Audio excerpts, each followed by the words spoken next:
Em dic Teresa Marta Batalla, soc ceramista, juntament amb el meu home, Rainer Schumacher, que és escultor i pintor. Ens vam instal·lar el 2004 aquí al terme de Roquetes, al costat de Raval de Crist, i vam instal·lar el nostre projecte vital i artístic. El nostre projecte és, a part dels nostres tallers, les exposicions amb les que ensenyem la nostra obra.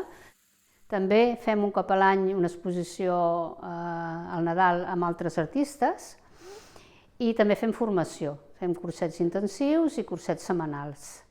Aquí potser el més interessant del nostre espai és que és un espai on el visitant pot venir i veure l'obra i parlar directament amb l'artista sobre el significat de la seva obra.